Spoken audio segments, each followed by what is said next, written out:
Don't do it. Where is there a place in Thailand that looks like this? Not really anywhere. We don't really know. But there must be somewhere. And eventually they were like, well, there is a particle accelerator. And we were like, is there any way we could ever film here? And they're like, well, what is it you want to do? It's a multi-million-dollar facility. And I was like, wow, we're going to have like guys shooting guns, explosions. And they were like, no, we're really sorry. I just want to preface this. I apologize in advance if my cat is like super loud. She's freaking out because of like the weather and everything. So if like her meows come in, I just wanted to kind of let you guys know in advance. I thought you were going to say your cat was freaking out because she's a really big fan of the film. Oh, well, that too, you know, like magic and yeah. No, of course. Absolutely. Well, I guess first the right place to start is congrats on the VFX nomination. I mean, not only is it well-deserved, it was just, I mean, it was kind of just like, yes, this is obviously should be nominated for this, probably should win this award. But I kind of wanted to just start with your takeaway of this being, you know, recognized in that capacity for, you know, just some groundbreaking stuff in a film like this. I mean, it really is thrilling and an honor. And I mean, what's amazing is, you know, we get to enjoy the process, but we're representing such an incredible team of people, global team of people who came together within ILM, and in fact also some other vendors as well who contributed to the movie. You know, and folks poured their hearts into this one. They could see the vision via the stunning photography that Gareth, Greg, Oren had come back with. Yeah, and wanted to work. If you weren't working on this film at ILM, you want it to be. Yeah, I have a friend who works at ILM, and he was working on Ahsoka while you guys were working on The Creator, and he was telling me all about this. He was like, "Oh, that's the one everyone's talking about. That's the project that's just got everyone sort of like stoked, you know." So it's really cool, I guess, to see just like a bunch of artists in the VFX community, specifically from ILM, really just like rallying behind a film like this. I mean, the thing that's most interesting to me is that we're getting such great feedback for a movie that was so unconventional in its construction that we I mean, I'm speaking a little bit for Gareth, but he wanted to approach this as a almost like a student film, like to shrink down as small as you could, to travel to all these amazing locations. Actually, I'm going to let him speak about that. It's much more fun to hear it from the director's mouth. Yeah, I mean, basically, I got very lucky in my career. I did a very guerrilla small film, got me the attention that allowed me then to do these big blockbuster movies. And I always felt like there's like a sweet spot somewhere between the two. And the simplest version of that was like, go shoot it guerrilla, like an independent film, and then keep a lot of your money, if you have any left, and use it all in post to then create the science fiction. So we didn't have really green screen or anything like that. We went to like 7 different countries, like the Himalayas, Cambodia, Indonesia, Japan, and if the crew's small enough, it's cheaper to fly anywhere in the world than it is to build a set. And so suddenly we shot, you know, in camera, everything. We had, for every single VFX shot in the film, there was something in camera that represented it. You know, even if it was going to be a sci-fi vehicle, there was like a crappy little, you know, Ford car that all the actors were in, and then it all got digitally, you know, redesigned and replaced in post. That's the trick. Yeah. That was that. I mean, I feel like that's the part that we brought to bear, is how to roll with those amazing locations and to build out this world in a compelling and interesting way. Obviously, James Klein, our fantastic production designer, did an amazing job of designing everything. Honestly, the robots, the vehicles, these environments. We wouldn't be anywhere without his contribution, or that of Oren and Greg for the phenomenal cinematography. Yeah, and it was just really a fun but very difficult project. Yeah, well, that was actually going to be where I kind of wanted to go next, was because there is such a, I mean, obviously I've heard you, Gareth and Greg and Oren, talk about, you know, crafting such like an imperfect look for the film in order to it's like imperfectly imperfect. And in order to kind of like replicate the human eye and stuff like that in those films from the 70s that you were clearly drawing upon. So I'm curious just sort of how that affected you guys on the back end, because I can't imagine that's very easy. You're not working from, you know, green screens or blue screens or stuff like that. These are real clean plates, like real environments. You got to insert the assets into them, you know? Totally. And I mean, Andrew was out there, you know, as our sort of one-man visual effects crew on set, gathering as much as he humanly could, and what we got back was gold.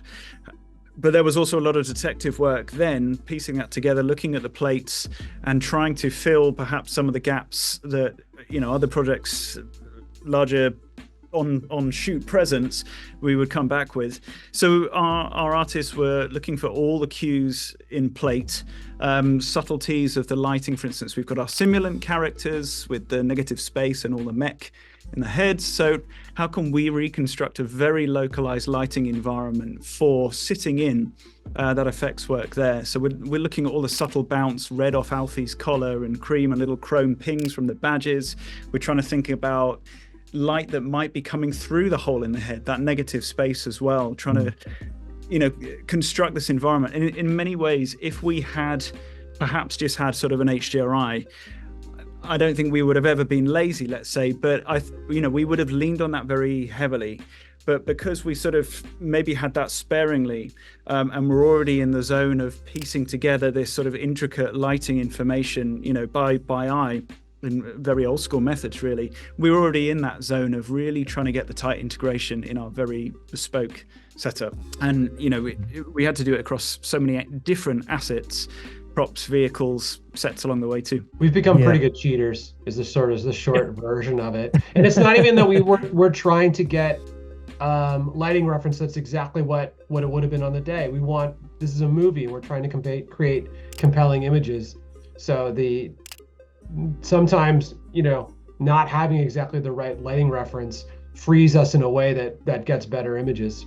Yeah, well, and I imagine just by nature of the way that you guys shot the film, because you were relying on such minimal outside light, or just kind of your rotating setup with the LEDs, that it kind of allowed you to get in there and place lights in a certain way, or manipulate light in a certain way that perhaps you wouldn't have been able to had it been such a larger lighting setup that was a bit more staged. There was a very brave stroke insane choice that was made early on, and I'm kind of amazed ILM agreed to this, but we never it's a robot movie, and we never agreed on who would be a robot until halfway through the edit.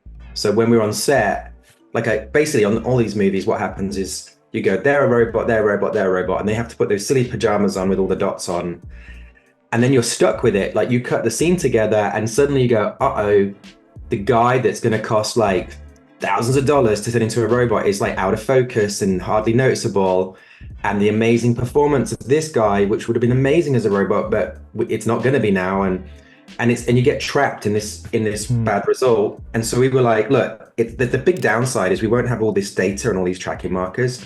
The massive upside is that in post-production, we can just cherry pick wherever your eye goes in a frame, or whoever's doing something super interesting or very naturalistic performance that you never normally see in a movie like this, we can turn them into a robot. And so we had this beautiful, it was kind of a fun kid in a candy store day halfway through the edit, where we just watched the film together and would freeze frames and be like, this guy is this robot. And then it'd be like, okay, next one, this woman is this robot.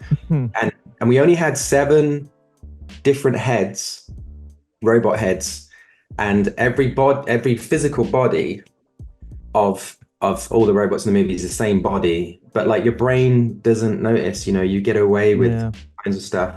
Yeah, we had different paint variations, but you're right, 7 different heads. That was the day that we had to buy a lot of beers for our tracking department, because we had to console them in some way of how hard it was going to be. Yeah, I can't even imagine. Well, and then I've also heard about the shoot you did after the shoot, where you basically kind of went out with just like a small crew and John David, and you were just kind of shooting these more intimate, naturalistic moments. And I mean that kind of presents a new set of challenges, because these are things that are unplanned, but you want to make work. And so I guess, Andrew, for you, I don't know if you were there for those moments, but when Gareth would go in there and do something that's more instinctive, and then you would have to go collect the data afterwards. I mean, you're kind of relying on your initial instincts in that moment and your knowledge of the process too, I guess, right?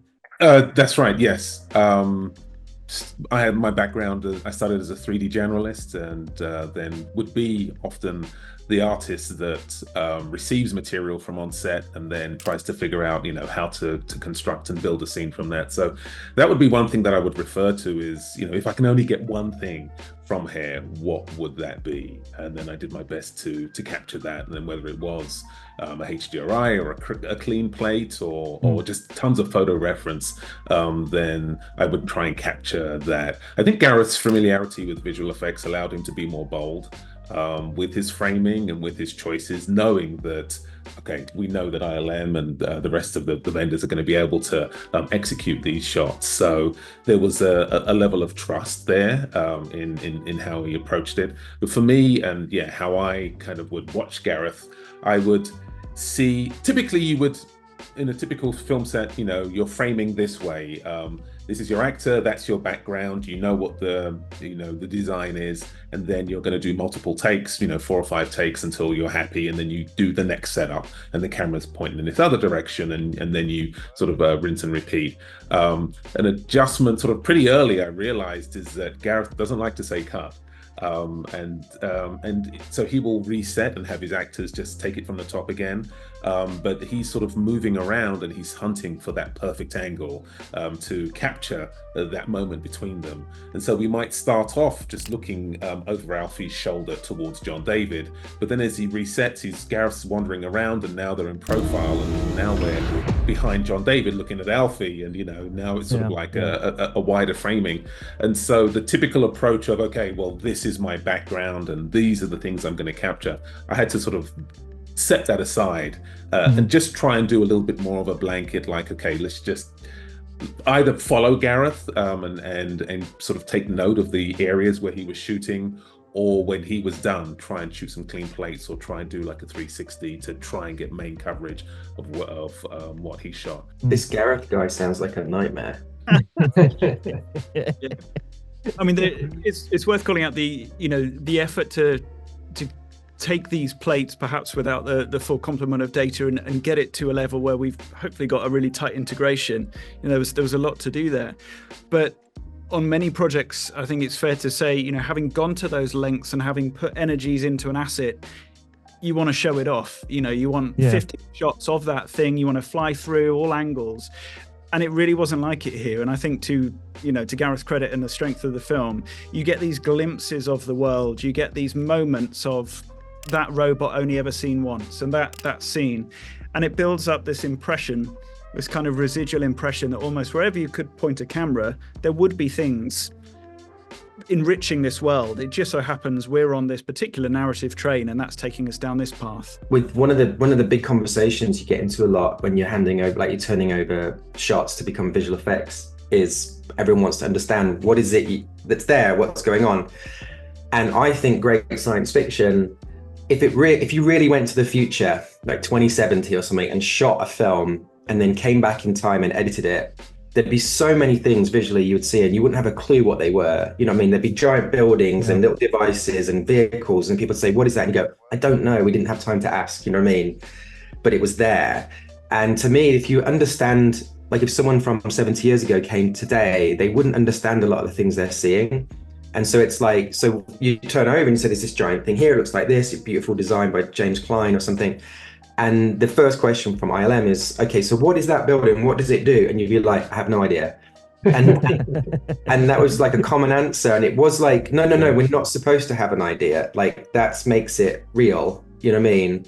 Like it just looks like that. And I think maybe it's helping the atmospheric, pulling carbon from the atmosphere, or who knows what, who cares? It's like, it's just a throwaway moment. Like that was the beauty of Star Wars, is there was so many throwaway things that all could be their own little movie if you cared. The other thing that I thought was really helpful, and again, it wasn't easy to roll with this, but is finding something that was the spine of a location, a future location, and shooting that as if it were already completed. So whether you shot interiors of airplane hangars or inside of like that granary, things that had like a very rich textural component to start with, and then our ability to sort of elevate those with visual effects That was really cool. And I feel like we ended up in a better place than had we commissioned that as a set, where we had made a bunch of choices about, okay, this is what the ground is going to be,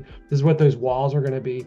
The fact that you start with something that you don't have, there's all of this naturalism to. I think it gets us to a much better place, and it allows us to find imagery that we haven't seen before. Because I think what happens again is, and this is not to bag on set building, but once you say, all right, it's going to exist in a stage, it's going to have a flat ground, and it's going to be built with plywood, and it's going to be basically a box of flats, and then we're going to dress on top of it. Whereas the more locations that you go to, the more interesting things there are to start with that you would never have thought about. What's the name of it, Andrew? The Super Collider, the Thailand. Oh, synchrotron, yeah. The synchrotron thing where they turned it into the AI lab, which it's an amazing location, and we're able, just all of this, the catwalks and the stuff that's already there, the tubes of metal tubes that I have no idea what they're used for, but very scientific. And then our ability in visual effects to sort of extend that world out and build forms around it and layer in hanging arms. That's an amazing marriage of production, location work with visual effects. And it's also something I don't think you see a lot of. We're sort of charting our own lane in that way. We were told that we everywhere in Thailand, we were like, where is there a place in Thailand that looks like this? And I'd show some pictures or like this. And one of them was obviously like some futuristic sci-fi lab. Not really anywhere. We don't really know, but there must be somewhere. And eventually they were like, well, there is a particle accelerator, but you can't film there. It's, can we just go visit it? Yeah, but they're not going to let you film. Can we just go? Yeah, can we just look around just for inspiration? Okay. So we go, and they were really kind to us, and they showed us all around. And we were like, is there any way we could ever film here? And they're like, well, what is it you want to do? It's a multi-million-dollar facility. And I was like, wow, we're going to have like guys shooting guns, explosions, and they were like, no, I'm really sorry. And then as we were about to leave or something, they were like, what other films have you done, out of curiosity? And I ended up going, did the Star Wars Rogue One? And they were like, okay, you can film here on one condition. And it was like, what? And they said, we have to be in the movie. And so everybody in white coats that you see in that whole sequence, they're nuclear physicists for real. Wow. And so that Star Wars opens a lot of doors, I found out in Asia. Yeah. Use that for everything. That's your golden ticket to get whatever you want. I do want to kind of ask, because you brought it up, specifically about your design ethos. When it comes to coming up with these ships, the buildings, the costumes, whatever. Obviously, this is kind of like a love letter to the science fiction films that you grew up with. But how do you design a world that feels familiar, but it's also original, and you're not just imitating existing sci-fi, but you're coming up with something fresh, like you guys have been talking about that we haven't necessarily seen before? Well, I mean, I have to give James Klein a lot of credit for this and his team, but we got into this habit of it depends. There's so much to talk about design-wise, but I think one of the main things we would do is take silhouettes, because most things in a shot, when it's all said and done, there's lighting and a bit of atmosphere or whatever, it becomes a silhouette, it becomes just a simple shape. And so we would always, if we're doing a tank or something, it's like take a shape of a tank and then start basically removing things. We would create negative space and like try and delete parts of it, like rub them out and go, do you still understand it's a tank, but yet something weirdly is missing? And we did that with vehicles, with tanks, with jet copters, we called them, and all sorts. And then we learned a little trick. This is going to be boring for a lot of people, but a little trick, because so we wanted to not copy, no offense to anyone, but the iPhone and Mac, Apple Mac. We wanted to go back in time and copy like Sony Walkman. And there's something about the product design of the 80s and early 90s that has character, and also you can understand instantly what the job of that device is. Like the problem is when everything's a clean slab, what is it, for every single thing. So we were always and when you look at those product designs, you basically there's divides and breaks in them that are not where you expect. Like they're not like, it cuts across the microphone and then there's a cut across the speaker. They sort of like merge together, and then the cut is somewhere really odd where the battery would go. And the same with the color differences in it. And so we would take these silhouettes of tanks and vehicles and then find even stranger places to do the divides that are not where you expect the difference of mechanics to be. And it's all subconscious, but it kind of works. And so it kind of screams 80s and 90s product design, and all the cool sci-fi stuff we grew up loving is kind of did all those tricks. You guys have already called out James Cline being fundamental, but what's really unusual is he stayed on pretty much till the very last shot delivered in the movie. So from our point of view, we were already working within the framework of the design language that Gareth and James had been putting together, but we could keep asking. Our artists were reaching out directly, through us to questions for Gareth, but equally they were reaching out to James and having these great conversations, and James doing a quick pen over here and an artist doing a model there. That was enormous, just for detailing, fleshing out this world around the framework. And that's another place where I think our movie is a little bit different from the way that visual effects typically run, where it's very much like a segmented system where it's pre-production, production, and then post. And then in this case, we're kind of all on top of each other, where we were doing a tremendous amount of what would traditionally be production work in visual effects. And we would model something, and Gareth and James would take a look and say, well, it's kind of right from this angle, but it's wrong from this one. And then James would take that image and do a paint over on top. We'd take it back, do it again, and back and forth. And that shuttling between things is typically very difficult. Just because you know that every time you do this hand back and forth, it's additional layers of work. But we knew at the very onset that this was something that we wanted to do. So we built systems where, there was art assets that were created in the art department that became the consoles of cars, for example, or became parts of guns, and it's completely different from other ways that production works, where we actually would leverage assets that were built in the art department, and we would dress them up with the most modest ways possible and try to get them into shots. One of the things I think that was useful and I was really super keen on, because normally what happens on a movie is you basically have production, right, where you go shoot the film, and then nearly everybody that was involved in that goes, bye, see you in a year or so, nice to know you, blah blah, and they all go and do the next gig. And then post-production starts, and it's a complete brand new nightmare for a whole group of new people. And so my producer, Jim, I was like, Jim, you're staying on post, because what happens on every movie is they whack up a green screen, and basically all they're doing is they solve a problem on set by, let's just put a green screen there and now we don't have to worry about it. And it's like, no, that becomes someone's nightmare 6 months from now when you've all gone home. And so you're going to have to, it's going to be your nightmare. So we're not going to do that, right? And so it really helped, because having continuity from production to post, like no one could really escape these issues. And I think so therefore we hopefully went about it a lot more efficiently, where it was the right use of money in the right areas, I think. Yeah, no, for sure. Listen, they're giving me the wrath. They're like yelling at me here, but I really appreciate the thoroughness of your answer here, because I didn't realize how integral, James Cline was in the post-production process, but it sounds like he was super instrumental. Look, all I can say is best of luck, guys. I'm really rooting for you. The effects in this film are unbelievable, and the film was one of my favorites of last year. So thank you so much for all the work you did in crafting such a beautiful movie.